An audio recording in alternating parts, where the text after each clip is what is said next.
Hello students, how are you? My name is Dr. Jyoti Singh and today I am going to discuss with you a very important topic, that is electrocardiograph from a class 11th biology book. So, हम video को start करते हैं और जैसे मैंने बोला कि NCERT पढ़ना बहुत ज़्यादा ज़रूरी है बिकॉज एनसीईआरटी का एक एक वर्ड बहुत ज़्यादा इंपॉर्टेंट है। तो इलेक्ट्रोकार्डियोग्राफ जो है आप देख रहे हो, इसमें 3 वर्ड है, एक है इलेक्ट्रो, एक है कार्डियो और एक है ग्राफ। ठीक है, तो electro means something related to electricity और इलेक्ट्रिकल इंस्ट्रूमेंट, ठीक है, या इलेक्ट्रॉनिक इंस्ट्रूमेंट। तो there is some electrical instrument. And cardiograph, cardio means something related to heart. And graph means की एक ग्राफिकल रिप्रेजेंटेशन, हम ग्राफ देख रहे हैं, जैसे हम पाई चार्ट, ये सब चार्ट वगैरह देखते हैं ना, तो यानी इलेक्ट्रिकल इंस्ट्रूमेंट से कार्डियो यानी हार्ट का जो एक्टिविटी है उसको ग्राफ के फॉर्म में देखने को हम कहते हैं इलेक्ट्रोकार्डियोग्राफ। ठीक है, या इसको शॉर्ट में हम ECG भी डिनोट करते हैं। So you are probably familiar with this scene from a typical hospital television show. A patient is hooked up to a monitoring machine that shows voltage traces on a screen and makes a sound beep, beep, beep and beep as the patient goes into the cardiac arrest. ठीक है, तो आपने ये TV serial पिक्चरों में देखा होगा कि जब किसी को हार्ट अटैक आ जाता है या किसी का एक्सीडेंट हो जाता है तो उसको बहुत सारे ट्रॉमा सेंटर में या इमरजेंसी वार्ड में उसको हॉस्पिटल में एडमिट करते हैं और उसको इस तरह के मशीन से जोड़ते हैं। लेकिन अगर कई बार पेशेंट मर जाता है या कोमा में चला जाता है या कार्डियक अरेस्ट में आ जाता है तो इट मीन्स कि जो पीप पीक करने वाली मशीन है और अचानक से वो पी सा साउंड देने लगती है। क्यों? जब तक वो पीप पीप साउंड दे रही होती है वो दिखाता है कि उसका हार्ट जो है, पेशेंट का हार्ट फंक्शन कर रहा है, उसके अंदर कार्डिक साइकिल चल रही है। ठीक है, और जैसे ही पी साउंड आने लगा इट मीन्स कि there is no cardiac activity. अब हार्ट जो है वो फंक्शन नहीं कर रहा है, पेशेंट का कार्डिक अरेस्ट हो गया, मीन्स हार्ट ने अपना काम करना बंद कर दिया है, हार्ट की मसल्स डेड कर गई हैं। ठीक है, so this type of machine या electrocardiograph is use to obtain an electrocardiogram ECG। ठीक है, तो ये इलेक्ट्रोकार्डियोग्राफ जो है एक मशीन है और जो इससे आप इमेज या जो आप फोटो या जो इंफॉर्मेशन लेते हो उसको इलेक्ट्रोकार्डियोग्राम कहते हैं, उसको आप शॉर्ट फॉर्म ECG है। ठीक है, ECG is a graphical representation of the electrical activity of the heart. Heart में भी इलेक्ट्रिकल एक्टिविटी होती है ना, कि हमारा जो साइनो आर्टरियल नोड है वो इलेक्ट्रिकल इम्पल्स जो है वो भेजता है हार्ट में और उससे आर्टरिया कॉन्ट्रैक्ट होती है यानी सिस्टोलिक पोजीशन में जाती हैं एंड देन वेंट्रिकल सिस्टोल करते हैं एंड देन हार्ट की पंपिंग इसी तरह से चलती रहती है, सिस्टोल डायस्टोल सिस्टोल डायस्टोल। ठीक है, सो ये इलेक्ट्रिकल एक्टिविटी को हार्ट की मॉनिटर करने के लिए एक इंस्ट्रूमेंट बनाया गया है जिसका कि नाम ECG है और हार्ट की इलेक्ट्रिकल एक्टिविटी को मॉनिटर करके उसको ग्राफिकल फॉर्म में ये रिप्रेजेंट करता है ताकि हम उस डेटा को इंटरप्रिटेट करके हार्ट के फंक्शन को, हार्ट कितना नॉर्मल है या हार्ट में कोई दिक्कत तो नहीं है, ये सब चीजें हम इंफॉर्मेशन बता सके, हार्ट के बारे में जान सके, हार्ट की फंक्शनिंग नॉर्मल है या उसमें कोई दिक्कत है इसका पता लगा सके। ठीक है, so to obtain a standard ECG as shown in figure 18.3 a patient is connected to the machine with 3 electrical leads, 1 to each wrist and to the left ankle। तो नॉर्मली जो इलेक्ट्रोकार्डियोग्राफ होता है उसमें हम क्या करते हैं, पेशेंट के दोनों रिस्ट पे कुछ जो है इलेक्ट्रिकल लीड्स को लगाते हैं और उसके एंकल में भी एक इलेक्ट्रिकल लीड्स को लगाते हैं।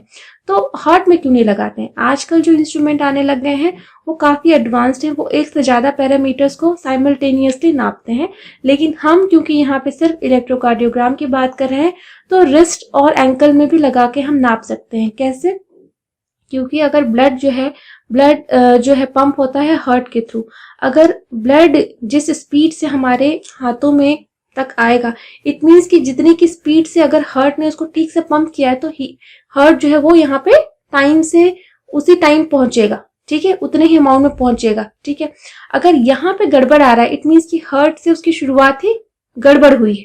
ठीक है, वहीं से कुछ ना कुछ रॉन्ग होगा तो वहीं से होगा और तो कोई रीजन है ही नहीं इसके लिए। ठीक है, तो वहां से हम हार्ट के फंक्शन को मॉनिटर कर सकते हैं। Okay, Then for a detailed evaluation of the heart function, multiple leads are attached to the chest region. मतलब heart में और भी चीजें होती हैं, इनको मॉनिटर कर सकते हैं हम ईसीजी मशीन के थ्रू, और एडवांस्ड ईसीजी मशीन्स आ गई हैं. बट अगर हम यहाँ पे केवल ईसीजी की बात करें तो रिस्ट और ankle are more than sufficient. So here we will talk about a standard ECG. Standard ECG machine के बारे में ही हम बात करेंगे.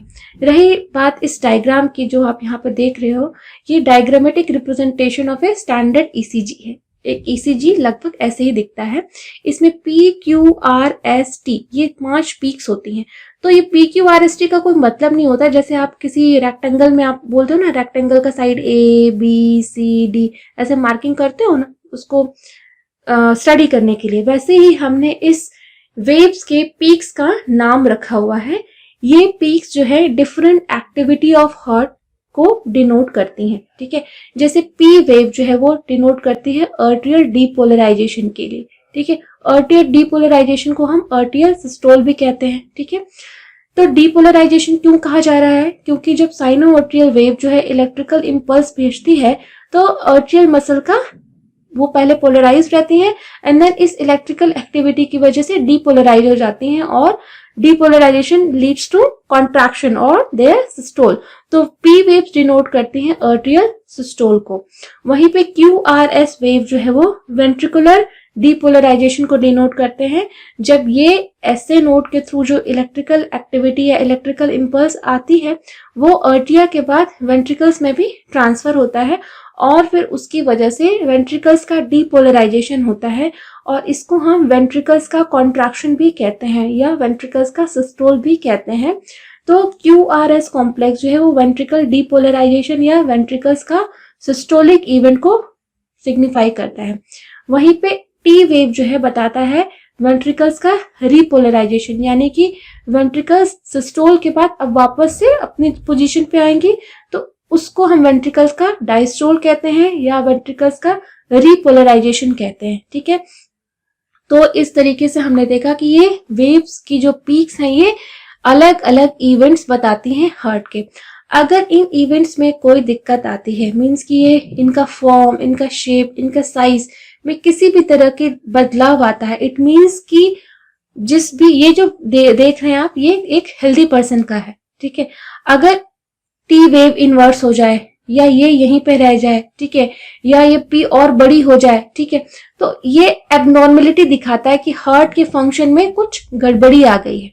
ओके, देन इसलिए ये ईसीजी है वो बहुत इंपॉर्टेंट है. जब भी कोई पेशेंट हॉस्पिटल में जाता है हार्ट की प्रॉब्लम लेके या डॉक्टर को ऐसा सस्पेक्ट होता है कि जो प्रॉब्लम आ रही है it is due to heart के फंक्शन की वजह से आ रही है, तो सबसे पहले डॉक्टर ईसीजी परफॉर्म करता है और ईसीजी के रिजल्ट से ही वो आगे की मेडिकेशन, आगे का जो उसकी दवाई है पेशेंट की या उसका इलाज है वो उसी की बेसिस पे डिसाइड करता है. तो ईसीजी जो है वो जो डायग्नोस्टिक का इंपॉर्टेंस है इसका बहुत ज्यादा है. ठीक है, so each peak in the ECG is identified with a letter from P to T that corresponds to a specific electrical activity of the heart.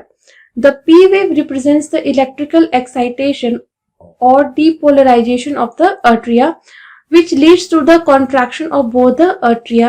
Okay, then the QRS complex represents the depolarization of the ventricles which initiates the ventricular contraction.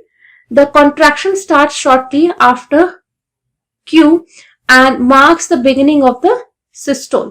ठीक है, तो जैसे depolarisation होता है वैसे ही contraction भी start हो जाता है. And the T wave represents the return of the ventricles from excited to the normal state or the repolarization. The end of the T wave marks the end of the systole.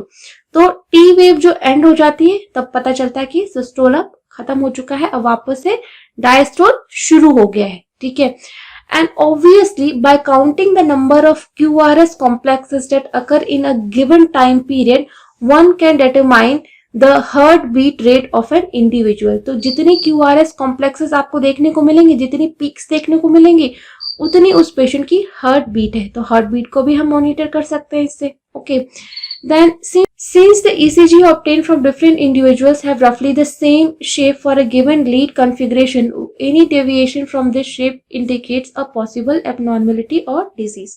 तो ये जो आपने ECG का देखा graph, लगभग जितने भी healthy persons होते हैं उन सब में ये लगभग ऐसा ही होता है। लेकिन इस ग्राफ से कोई डेविएशन आ जाए, पी वेव ऊंची हो जाए, टी एस और टी जो है वो ऊपर ही रह जाए, ठीक है, ये यहीं पे खत्म हो जाए, टी वेव इन्वर्स हो जाए या टी वेव और बड़ी हो जाए, कुछ भी इस तरह का आए, तो ये दिखाता है कि इस वेव के इस ग्राफ के अलावा कुछ भी आए, इट मीन्स कि there is some abnormality in the heart function or that needs a medical diagnostic, further diagnostic and medication also. Then hence it is of great clinical significance. तो clinically ये बहुत ही ज्यादा important मशीन है जिसको कि doctors पहला instrument, पहली जांच जिसको कह सकते हो आप, कि वो यही करते हैं ताकि उनको एक आइडिया तो लगे, एक शुरुआत, एक लीड तो मिले कि क्या प्रॉब्लम हो सकती है। Problem there could be lots of problem in the heart, ठीक है, बट हमें किस डायरेक्शन में जाना है ये एक लीड देता है डॉक्टर को कि हाँ हमें इस तरफ से सोचना है, इस तरफ ये पॉसिबिलिटी है। तो जो भी प्रैक्टिसिंग डॉक्टर हैं उनके लिए बहुत ही ज्यादा इंपॉर्टेंट एक डायग्नोस्टिक टूल है हार्ट के डिजीज या हार्ट के अंदर किसी भी एबनॉर्मलिटी को पहली बार डिटेक्ट करने के लिए, ठीक है। सो आई होप कि आपको ये टॉपिक अच्छे से समझ में आया होगा। And still if you have any doubts then you can write your questions and comments in the comment box. I will try to resolve them as soon as possible. Thank you so much.